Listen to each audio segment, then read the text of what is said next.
Hello အားလုံးမင်္ဂလာပါဘူဂျိုဝင်းနေပညာ YouTube channel ကနေပြီးတော့ကြိုဆိုလိုက်ပါတယ်ကျွန်တော်ဒီနေ့မျှဝေပေးတော့မယ့်သင်ခန်းစာကတော့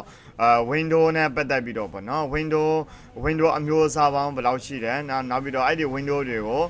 ဘယ်နှခုနှစ်ကနေပြီးတော့စတင်ပြီးတော့ထုတ်လုပ်ခဲ့ရတယ်ပေါ့နော်ဒီသင်ခန်းစာနဲ့ပတ်သက်ပြီးတော့ရှင်းပြပေးတော့မှာဖြစ်ပါတယ်သင်ခန်းစာကိုမစတင်ခင်မှာကျွန်တော်တို့ရဲ့ YouTube channel ကို subscribe မလုပ်ရသေးဘူးဆိုရင် subscribe ဆိုတဲ့အနည်းအောင်ခလုံးလေးကိုနှိပ်ပေးခဲ့ဖို့တောင်းဆိုပါတယ်။ကဲဒါဆိုရင်အရင်ဆုံးကျွန်တော် Microsoft Word file ကိုဖွင့်လိုက်မှာပေါ့နော်။ Microsoft Word ထဲမှာ Windows နဲ့ပတ်သက်ပြီးတော့အကြောင်းအရာတွေအကုန်လုံးကိုကျွန်တော်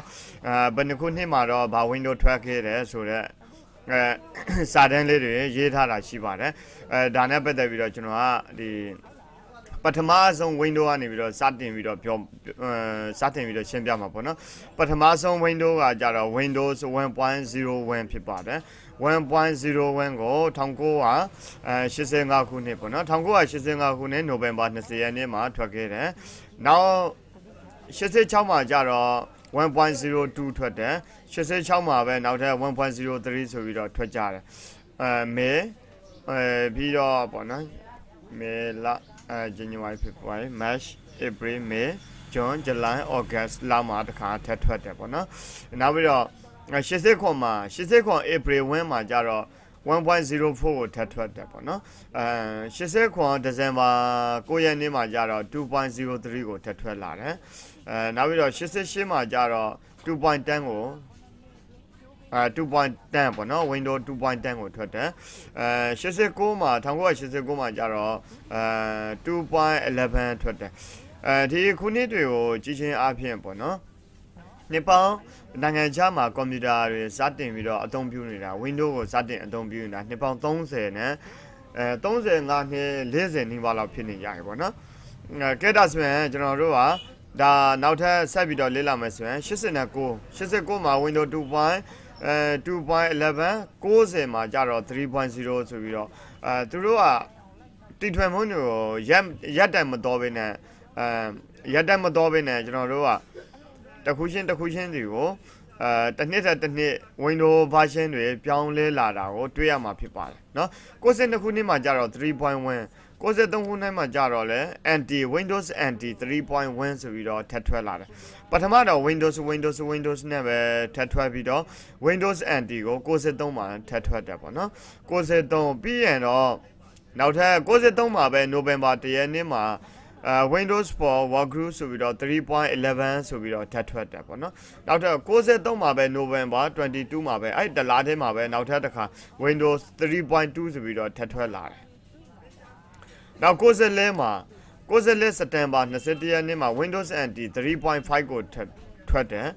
95မှာကြတော့ပေါ့နော်ဒီ95မှာကြတော့Windows NT 3.51 ကိုထပ်ထွက်တယ်95မှာလည်းနောက်ထပ်95မှာWindows 95ဆိုပြီးတော့ထွက်လာတယ်เนาะ1995မှာ Windows 95ဆိုပြီးတော့ထွက်လာတယ်1996မှာကြတော့ Windows NT 4.0 ထပ်ထွက်တယ်1998မှာ Windows 98ဆိုပြီးတော့ထပ်ထွက်တာပေါ့နော်သူခုနှစ်ကိုလိုက်ပြီးတော့ထပ်ထွက်တာပေါ့2000ခုနှစ်ကိုရောက်တော့တဲ့အခါမှာကျတော့2000မှာ Windows 2000ဆိုပြီးတော့ထပ်ထွက်လာတယ်နော်total ပြောင်းလဲမှုတွေမြန်ဆန်ကောင်းမွန်လာတာပေါ့နော်နောက်2000ခုနှစ်မှာပဲ Windows ME ဆိုပြီးတော့လည်းတစ်ခါထပ်ထွက်တယ်နောက်ပြီးတော့2001မှာကျတော့ Windows XP ကိုထပ်ထွက်လာတယ် Windows XP ကျတော့တော်တော်လေးကိုအဆင်မြင့်လာတာပေါ့နော်ဒါ Windows မှာဆိုရင် Windows XP ကတော်တော်မြင့်လာတယ်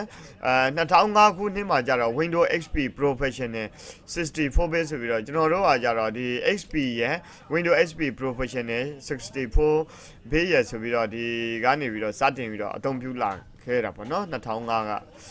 နောက်ပြီးတော့2009မှာကျတော့ Windows Vista ဆိုပြီးတော့ထွက်လာတယ် Windows Vista လည်းတော်တော်လေးကောင်းလာတယ်နောက်ပြီးတော့ Windows Vista ကျတော့ပြီးတော့တခါ Windows 7က2009မှာထပ်ထွက်တယ်နော်2009မှာထပ်ထွက်ပြီးတော့ Windows 7ကိုအခုထိကွန်ပျူတာတော်တော်များများမှာ Windows 7ကိုအသုံးပြုနေကြတာကိုတော်တော်လေးတွေ့ရတယ်Windows 7ကြတော့set အနှိမ့်တွေရော generation အနှိမ့်တွေရောပေါ့နော်RAM အားမကောင်းတာတို့ CPU အားမကောင်းတာတို့အဲ့လိုမျိုး set အမျိုးအစားတွေမှာလည်း Windows 7ကိုအသုံးပြုလို့ရနိုင်တယ်ပေါ့နော် Windows နောက်ထပ်2022မှာ 2012မှာပေါ့နော်2012မှာကြတော့ Windows 8ကိုထပ်ထွက်တယ်နော် Windows 8ကြတော့လဲ Windows 7ထက်အလန့်စရာကြီးဖြစ်သွားတဲ့အခါကျတော့ Windows 8ကိုပြောင်းသုံးကြတယ်ပေါ့နော်နောက်ထပ်2013မှာကြတော့ Windows 8.1 ဆိုပြီးတော့နောက်ကလိုက်လာတာပေါ့နော် Windows 8.1ဒါဆိုရင် Windows 8နဲ့ Windows 8.1နဲ့ကအတူတူပဲလို့ပြောလို့ရတယ်2012 2013ပေါ့နော်သူကကြတော့ Windows 8ကိုသုံးနေတဲ့လူတွေကြ8.1ကိုမပြောင်းတော့ဘဲနဲ့ Windows 8နဲ့ပဲဆက်တော့ရတယ်နောက်ထပ်3နှစ်လောက်လေးကြာရော2015ခုနှစ်ရောက်လာတယ်2015ခုရောက်လာတဲ့အခါမှာကြာတော့ Windows 10ကိုပြောင်းသုံးလာရတယ်Microsoft Company က Windows 10ကိုထုတ်ပေးလိုက်တာပေါ့နော်အခု2020နဲ့နေ့မှာကြာတော့ Windows 11ဆိုပြီးတော့2021မှာပေါ့နော် Windows 11ဆိုပြီးတော့ထပ်ထွက်လာတယ်ပေါ့နော်ဒါကြတော့ကျွန်တော်ဒီစင်းထစ်မှာထင်မထားဘူး2015မှာကြတော့ Windows 10ကိုထပ်ထွက်လာတယ်အခုကွန်ပျူတာတော်တော်များများမှာတွေ့ရတာကြတော့ Windows 10ဖြစ်တယ် Windows 10ကြတော့ Windows 7ပုံစံနဲ့နည်းနည်းဆင်တယ် Windows 10ကြတော့ပပပြီးတော့သုံးရတာလွယ်ကူတယ် Windows 8ကြတော့သုံးရတာနည်းနည်းကတိကောင်းဖြစ်တဲ့အတွက် Windows 8ကပြန်ကျတော့ပြီးတော့ Windows 10ကိုပဲဆက်လက်ပြီးတော့ပြောမယ်ဆိုရင် Windows 10ကကြတော့9နှစ်ရှိပြီပေါ့နော်သုံးတာကြောင့်2015ကနေထွက်တယ်ဆိုရင်2015ဇူလိုင်29မှာထွက်တယ်ပေါ့နော်Windows 10ပေါ့အဲ့ဒီ Windows 10ကိုအခု2022အထိကြိုက်နေရတော့မယ်ပေါ့နော် Windows 11ကကြတော့အသုံးနေသေးတယ်ဥပမာကျွန်တော်တို့ print ထုတ်တဲ့အခါမှာ error တက်တာတို့တခြား software တွေ install လုပ်တဲ့အခါမှာ error တက်တာတို့မြန်မာ font တွေအသုံးပြုတဲ့အခါ error တက်တာတို့နော် Windows 10ကတော့အကုန်လုံးအတွက်အဆင်ပြေတယ် printer တွေအတွက်ရော driver တွေအတွက်ရောအကုန်လုံးအတွက်အဆင်ပြေတဲ့အတွက် Windows 10ကတော့ number 1ပဲเนาะကမ္ဘာပေါ်မှာ Windows 10ကဒီကျွန်တော်တို့ကွန်ပျူတာအသုံးပြုတဲ့လူတွေအတွက်ပေါ့နော်